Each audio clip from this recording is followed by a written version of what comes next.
بسم اللہ الرحمن الرحیم۔ السلام علیکم ورحمۃ اللہ وبرکاتہ۔ نماز سنہ و نوافل۔ حضرت حذیفہ بن یمان رضی اللہ تعالیٰ عنہ فرماتے ہیں کہ ایک رات میں نبی کریم صلی اللہ علیہ وسلم کے پاس سے گزرا۔ آپ صلی اللہ علیہ وسلم مدینہ منورہ میں مسجد میں نماز پڑھ رہے تھے۔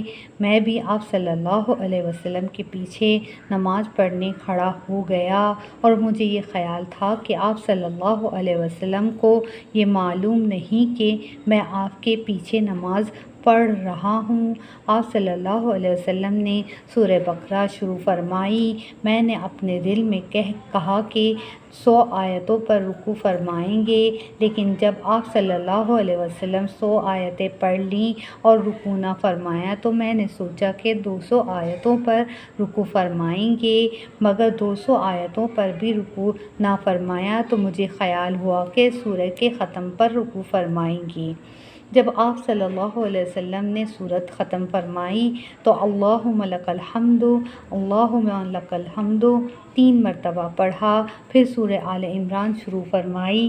میں نے خیال کیا کہ اس کے ختم پر تو رکوع فرما ہی لیں گے۔ نبی کریم صلی اللہ علیہ وسلم نے یہ سورت ختم فرمائی لیکن رکوع نہیں فرمایا اور 3 مرتبہ اللہم لک الحمد پڑھا، پھر سورہ معاہدہ شروع فرما دی۔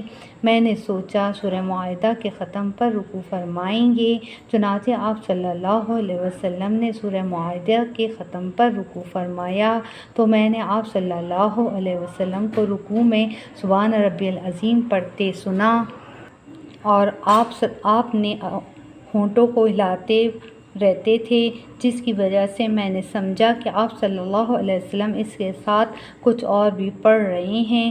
پھر آپ صلی اللہ علیہ وسلم نے سجدہ فرمایا اور میں نے آپ صلی اللہ علیہ وسلم کو سجدے میں سبحان ربی الاعلیٰ پڑھتے ہوئے سنا اور آپ اپنے ہونٹوں کو ہلاتے رہتے تھے، جس کی وجہ سے میں سمجھا کہ آپ صلی اللہ علیہ وسلم اس کے ساتھ کچھ اور پڑھ رہے ہیں جس کو میں نہیں سمجھ رہا تھا۔ پھر دوسری رکعت میں سورہ انعام شروع فرمائی تو میں آپ صلی اللہ علیہ وسلم کو نماز پڑھتے ہوئے چھوڑ کر چلا گیا، کیونکہ میں مزید رسول اللہ صلی اللہ علیہ وسلم کے ساتھ نماز پڑھنے کی ہمت نہ کر سکا۔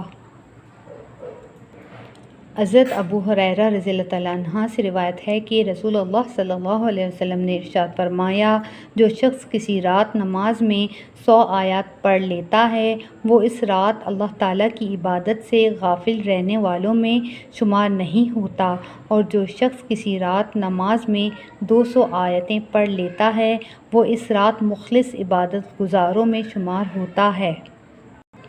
حضرت عبداللہ بن عمرو بن عاص رضی اللہ تعالیٰ عنہ روایت کرتے ہیں کہ رسول اللہ صلی اللہ علیہ وسلم نے ارشاد فرمایا، جو شخص تہجد میں 10 آیتیں پڑھ لیتا ہے وہ اس رات غافلین میں شمار نہیں ہوتا۔